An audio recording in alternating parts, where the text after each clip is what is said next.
Pourquoi devriez-vous vous asseoir à la table de blackjack? La plupart des joueurs ne se posent même pas cette question, mais la plupart perdent de l'argent.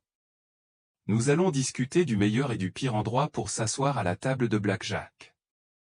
Vous voudrez également prendre en compte le nombre de joueurs à la table et comment l'utiliser à votre avantage, mais nous en parlerons plus tard dans la vidéo. Eh bien, lorsque vous approchez la table de blackjack, vous avez 3 options de place. Vous pouvez vous asseoir le plus près du sabot, dans la première case et recevoir les premières cartes. Vous pouvez vous asseoir au milieu ou vous pouvez prendre la dernière place, qui a différents noms, tels que third base ou en cap. Chacune de ces positions a des avantages et des inconvénients, à vous de choisir selon vos préférences. Commençons par la première base. C'est le joueur qui reçoit la première carte et prend la première décision. Il est couramment admis dans le monde du blackjack que cette place est réservée au leader, un peu comme le lion dominant d'une troupe mange en premier. Beaucoup de joueurs pensent que le leader à la table de blackjack doit jouer en premier. Cela peut sembler étrange, mais il y a une logique derrière. Faire le premier choix peut déterminer le cours du jeu. Les joueurs moins expérimentés peuvent apprendre en observant le leader jouer. Par exemple, si la meilleure décision n'est pas évidente, le joueur de la première case peut montrer l'exemple. Imaginez que le croupier montre un 3 et que vous avez un total de 30.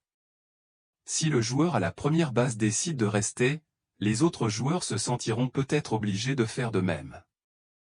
En gros, s'asseoir à la première case vous donne un certain contrôle, presque subconscient, sur les décisions des autres joueurs. Si le joueur de la première case prend de bonnes décisions, les autres joueurs ont tendance à suivre. À l'inverse, s'il prend des décisions hasardeuses, cela peut entraîner de la confusion à la table. Si je possédais un casino, j'encouragerais les mauvais joueurs à s'asseoir à la première case, espérant qu'ils influencent les autres à prendre de mauvaises décisions.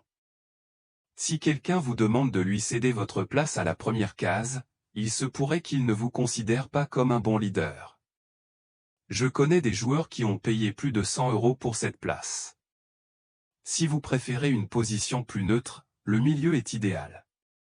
Je recommande aux débutants ou joueurs occasionnels cette place.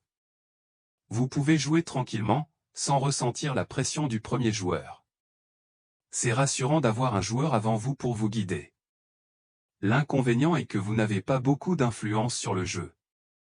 Vous ne dictez pas le rythme et vous n'influencez pas les cartes du croupier.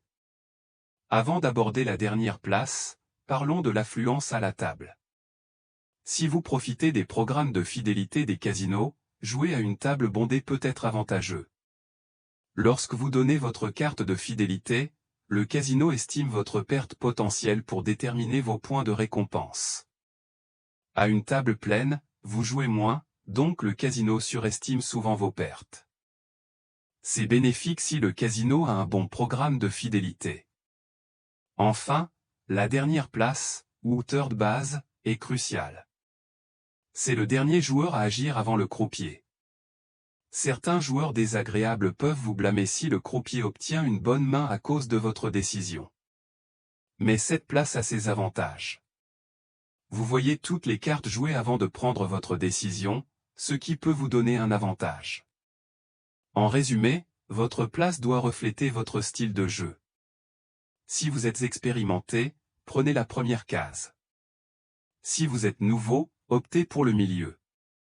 Si vous observez attentivement, choisissez la hauteur de base. Pour améliorer vos gains, abonnez-vous à la chaîne pour des conseils et stratégies.